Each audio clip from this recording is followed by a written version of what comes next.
Chapter 17, Grandpa.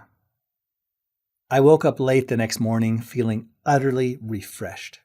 I stared out the window for a while at the rolling, snow-covered hills, relishing the freedom of vacation and playing all my memories of last night over and over in my head. Then finally rolled out of bed sometime after 10 o'clock. I wandered downstairs in my pajamas and found a stack of cold pancakes with scrambled eggs and sausage on the side that Grandma had left in the oven for me. "We're going to have to get Grandma a microwave oven one of these days," I said out loud as I poured maple syrup over the plate and pulled a gallon of milk from the fridge. I could easily have turned on the oven to warm everything up, but I had learned to tolerate cold food to match my hectic college schedule. Grandma walked into the kitchen as I was beginning to wash my dishes and picked up the dishcloth to dry them. "How did your evening turn out?" she asked. "Fantastic," I answered. "The play was really good, and Annetta and I had a great conversation." Grandma didn't say anything more, but I could tell she was happy. I could tell that the matchmaking gears and wheels inside her mind were spinning. "Tell me about how you and Grandpa met," I said. I knew that she came from a high-class family and that he was a farmer. I knew they met at a boarding house where she lived while going to college, but I felt curious about her first impression of him, about their first conversation, about what attracted them to each other, and exactly how things had progressed. "I was a co-ed at the University of Utah and had the world at my feet," Grandma began the familiar story. "I was a member of the most popular sorority on campus.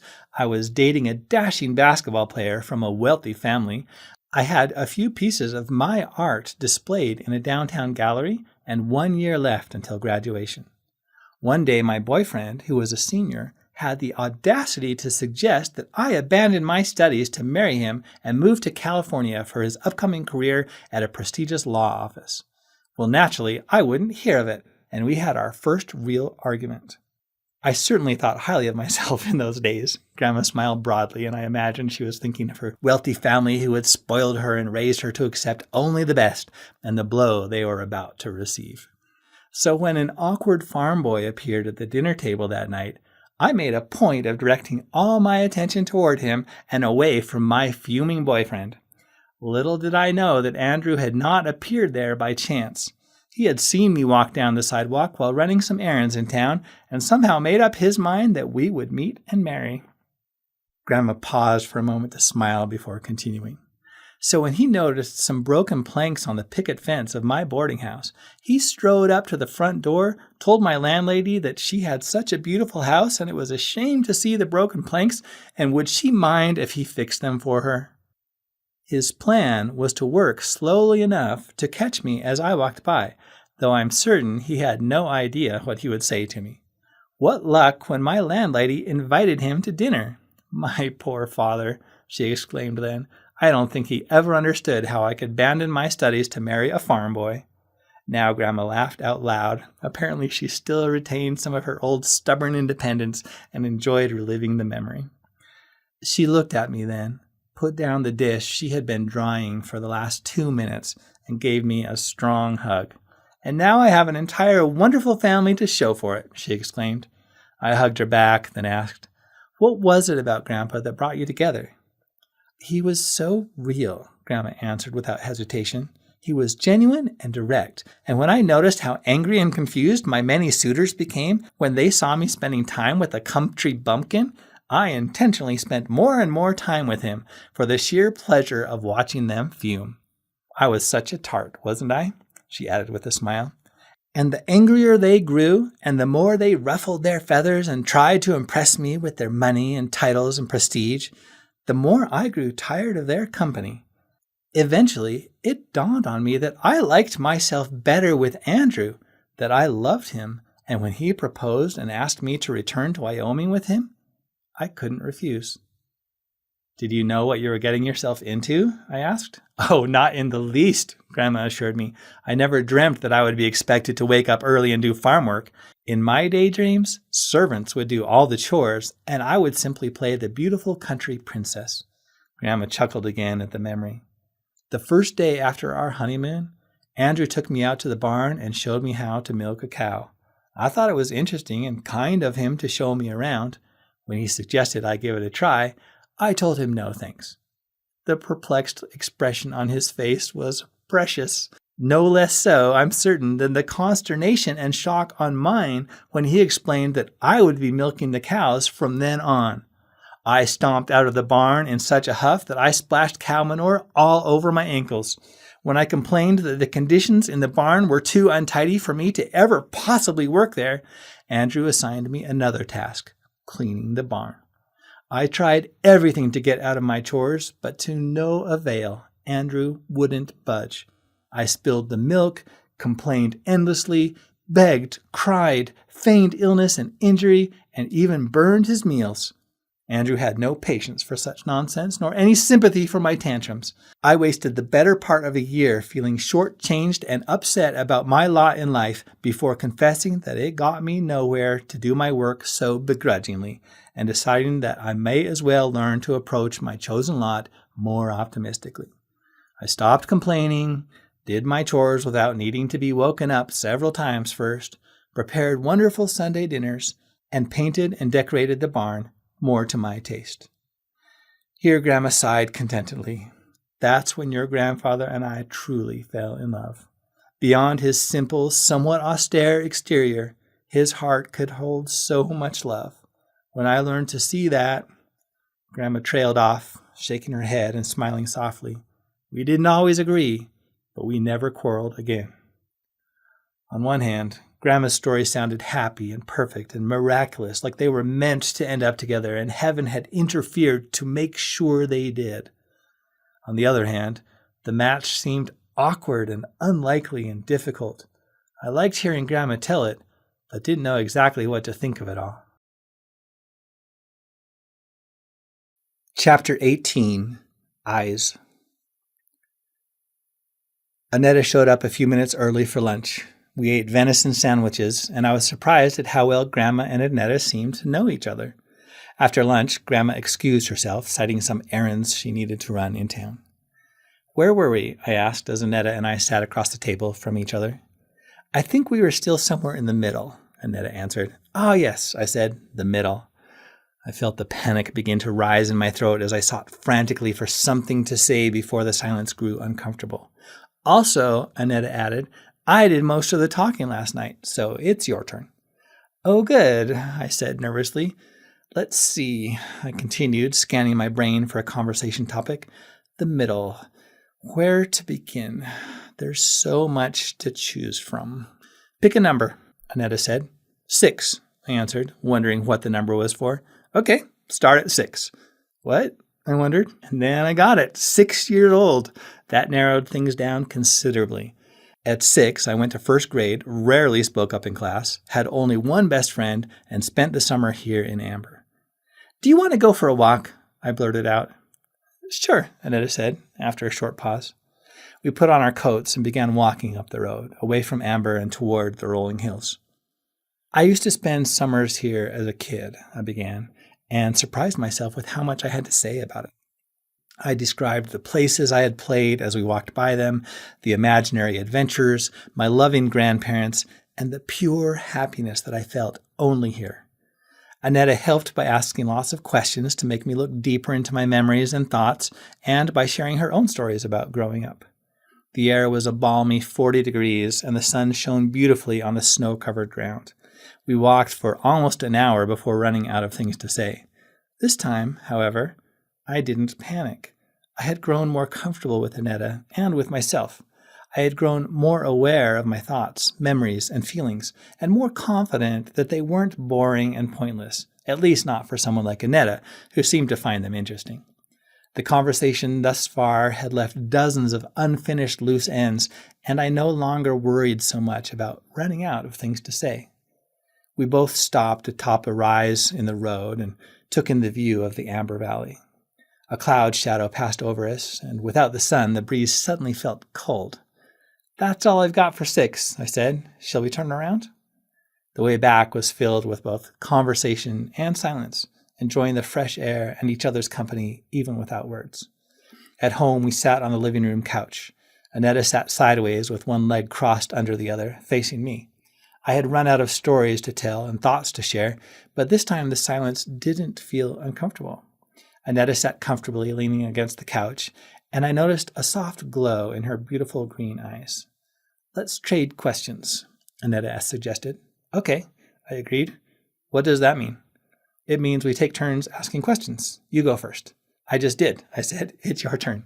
That didn't count, Annetta objected, but okay. My first question is, she paused and looked me in the eye for a moment before continuing. What do you like best about yourself? I thought for a second, but nothing came to mind. I thought you weren't supposed to say good things about yourself, I said, avoiding the question. Why not? Annetta demanded. Just so you don't sound vain or proud, I guess. Annetta's expression changed subtly. Some of the light left her eyes. She suddenly seemed to be seeing me from a distance, as if something had just reminded her that I was a stranger and we had known each other for less than a day, as if the real me had just shone through my facade of confidence or the illusion she had created from the beginning. But that's dumb, isn't it? I tried. Annetta's expression didn't change, but she seemed to be waiting for me to continue. Why should I care what anyone thinks? Annetta's mouth showed a hint of a smile again, and she nodded her head slightly. I had found the right thing to say to perpetuate the illusion. Annetta continued to wait patiently. All right, then, I continued. We'll make our own rules. Better rules, Annetta added. Yeah, I agreed. Better because we do what's best for us, she interrupted.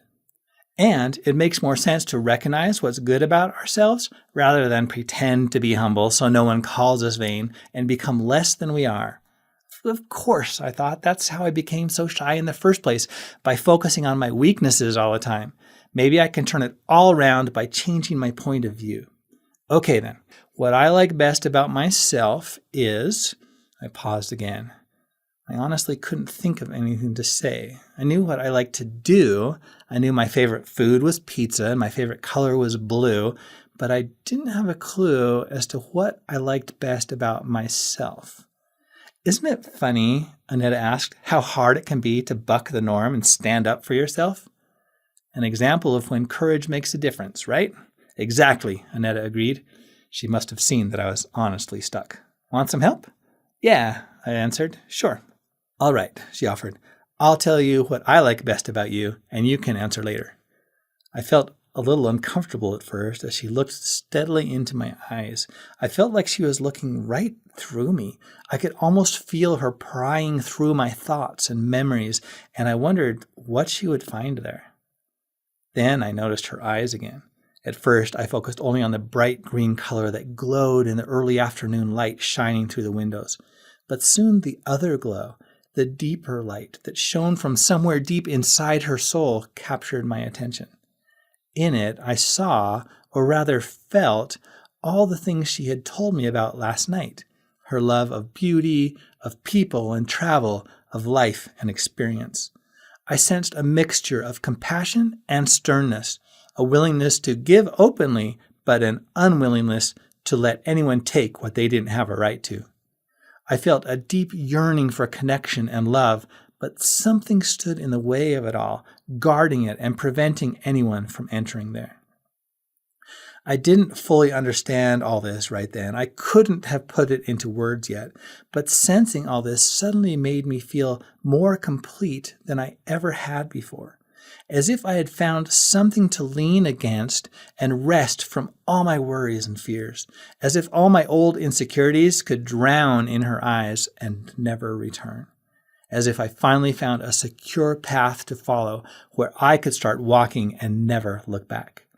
As if I had been waiting all this time, waiting to know the end of the path before I would commit myself to it. But suddenly the unknown didn't seem so daunting or dangerous, as if I had lost my fear of the dark. I was so lost in my thoughts and feelings that she startled me when she began to speak. "You're one of the most interesting people I've ever met," she said, sounding surprised and curious. "You have so much potential that you haven't even discovered. So much wisdom and passion and intensity and love and strength just waiting to be unleashed. But you're waiting for something, waiting for the right time to begin, or for direction, or to know the end of the road before you'll start walking. Like you think you're confused when you really simply don't know everything yet and expect to have all the answers from the outset." How could she know that? You have such capacity for joy, she continued, but you don't know that either. You think life is hard. They go hand in hand, joy and pain. The suffering carves you out and makes room for the joy. Annetta paused again, still looking into my eyes, then shook her head. There's more, but I don't understand it yet. What do you mean? I asked. How do you do that? I don't know how it works, she explained. My dad taught us how to do it when we were little. You just look someone in the eye and clear your mind, then you start feeling what the other person is like. It's like seeing with different eyes or sensing them through some invisible connection between people. He says most people do it without ever noticing. Haven't you ever looked at someone and felt like you knew all about them, or heard about twins who always know when the other one is in trouble? I remembered what I had just sensed in her eyes and nodded my head.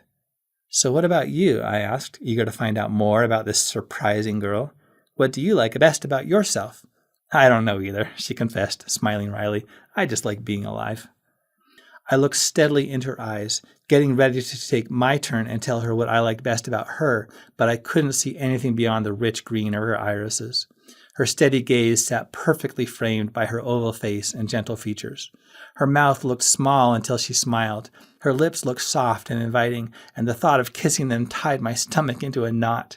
All my insecurities jumped into the foreground again, and I found myself tongue-tied and speechless. I tried to imagine us together. I tried to imagine how it would feel to reach out and take her hand. I imagined leaning forward and wrapping my arms around her shoulders and waist, pulling her body tight against me. I struggled against the fears and nervousness and panic that the mere thought sent surging in my throat. I suddenly grew aware again of Annetta's return gaze as she watched me curiously for a moment. My anxiety turned up a notch as I wondered if she was reading my mind again, but then the grandfather clock in the corner chimed 3:30, and Annetta looked away. I'd better go. I followed her out to her car, and she turned and wrapped her arms around my neck for a quick hug. I held her close and didn't let go when she relaxed her embrace. She gave me another squeeze, a little longer this time, then relaxed again, and I let her go. Call me, she said with a happy smile, then got into her car and drove away. Chapter 19. Amber, Wyoming. After another late, cold breakfast the next morning, I wandered outside to find something to do. The cool air felt refreshing and woke me up like a gentle slap in the face. With a few inches of snow on the ground, there wasn't any yard work to do, so I walked to the barn to chop more wood. As I swung the door open, my eyes fell on Grandpa's truck. The old four-wheel drive had been used for years to haul firewood and the family Christmas tree down from the hills.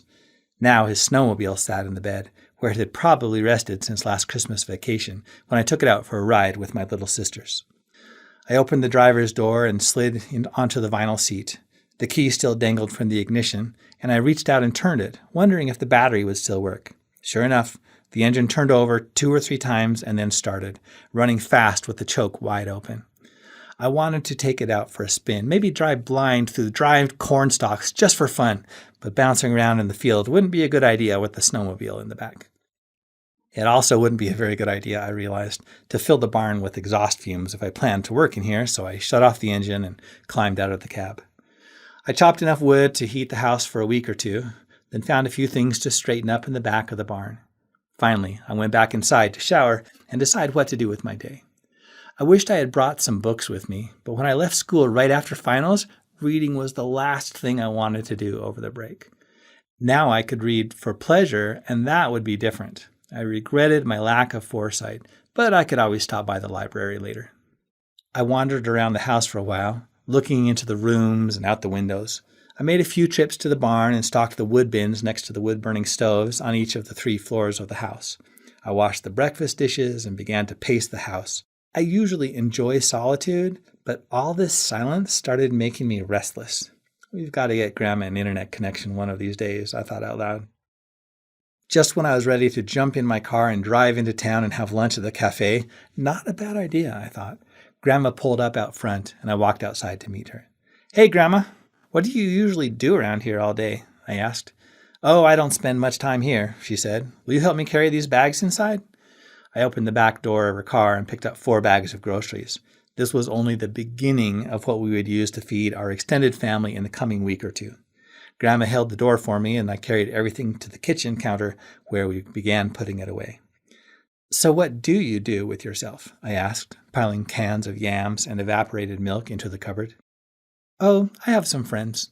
Sometimes we quilt or knit for our grandchildren, and we did some gardening and painting over the summer. Sometimes we just visit, and everyone knows who to call when the community needs anything. That's great, Grandma, I said. It sounds like everything is going pretty well for you here. Yes, I've no room to complain, she answered, but it certainly is nice to come home and find someone here to greet me. Well, this house has always been one of my favorite places. We finished with the groceries, and Grandma set out some home-baked rolls and fixings for sandwiches. I set to slicing a tomato.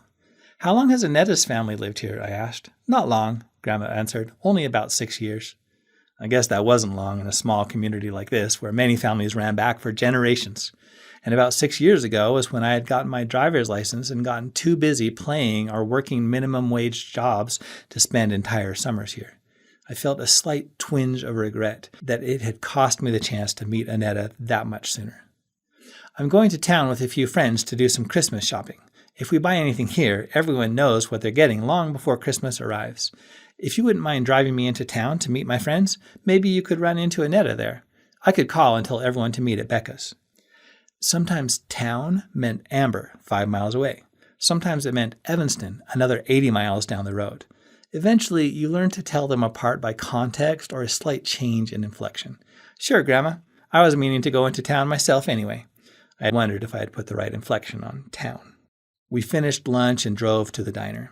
I looked inside through the window, but only saw the boy from last night behind the counter. 2 of Grandma's friends were waiting in the parking lot, discussing whose car they should drive. Eleanor is not here yet, Grandma said. Spencer, would you go inside and call to see if she's coming?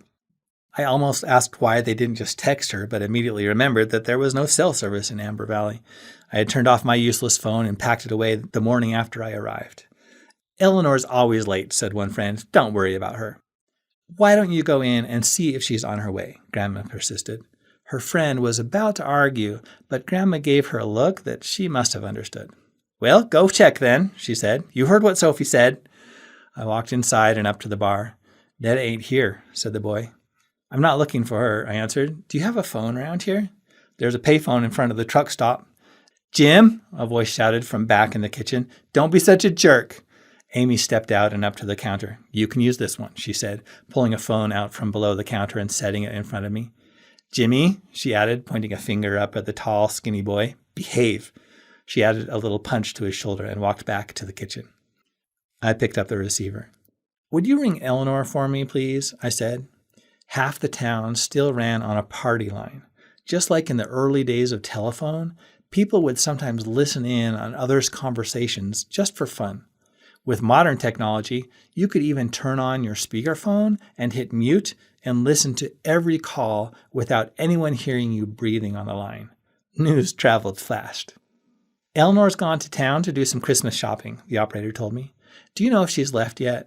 Probably not yet. She's always a little late. Shall I ring her line? No, that's all right. Thanks a lot. You're welcome. Who is this anyway? I almost had to laugh. I had never experienced this level of service from the phone company before. Spencer Cook, I answered.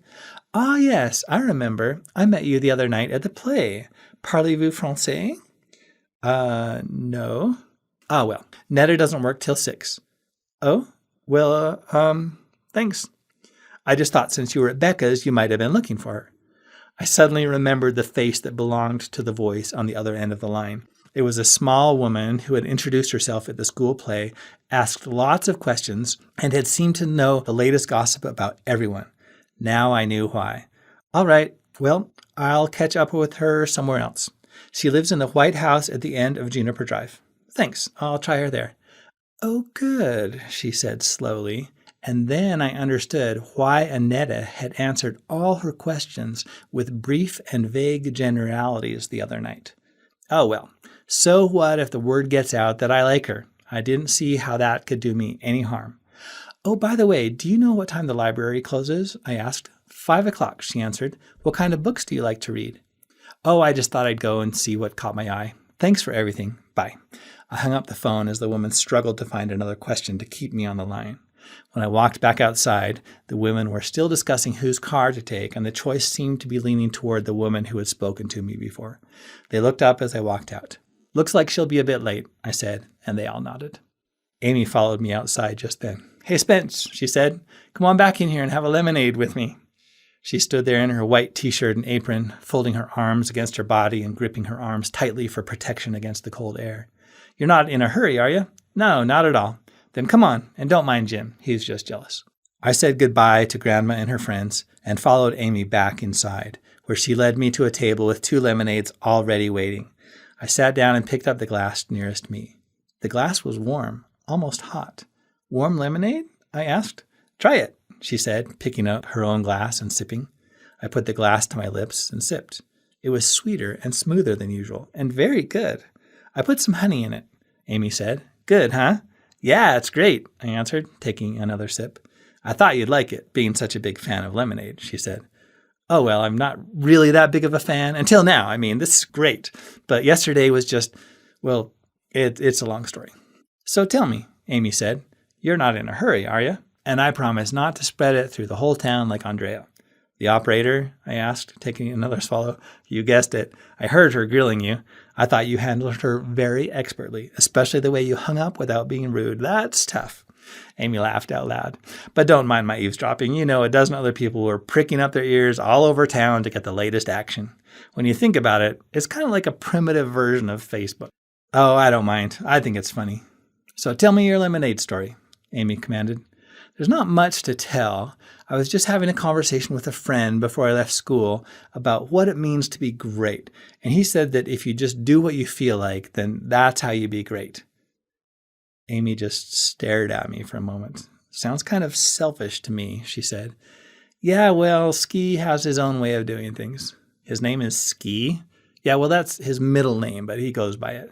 "So what does doing what you feel like have to do with lemonade?" "Oh, he was just saying how he'd like to go drink some lemonade on the beach, and he thinks drinking lemonade on the beach would make him great." "Are you sure he wasn't planning to mix in a little alcohol to add to his delusions of grandeur?" "Oh, no, it's just that, well, he was just making a point that he's not out to impress anybody else, that's all." "I guess that part could be good," Amy admitted, pursing her pink lips and nodding. "So what do you think?" "I haven't made up my mind quite," I confessed, "but Annetta said something the other night that I liked a lot, that courage is what makes the difference, or something like that." "Oh, yeah, courage changes everything. She wrote that in a letter home from school once, and now our dad says it all the time." Amy rolled her eyes like she was tired of hearing it. "Listen, Spen, I better get back to work, but I've decided I like you. And so does Netta, even though she won't admit it to anyone yet. Don't go by the house till after 5, because Dad will want to meet you before you take Netta out again. She'd want you to come by right away, but it'll be best if you wait. Oh, and call her Netta. Nobody calls her Annetta, and it sounds so formal. And don't tell her I told you all this, or she'll kill me." "Thanks, Aim," I said. "You're a real sweetheart." "Yep. Treat my sister right, and I'll stay that way." She winked, but her expression was serious. "And one more thing. Everybody goes snowmobiling on Saturdays. You're coming tomorrow, okay?" "Yeah, sure. I'd love to." Amy picked up our empty glasses and disappeared into the kitchen. I said bye to Jim on the way out. Grandma and her friends had already left for town and left me wondering how to kill 4.5 hours until 5 o'clock.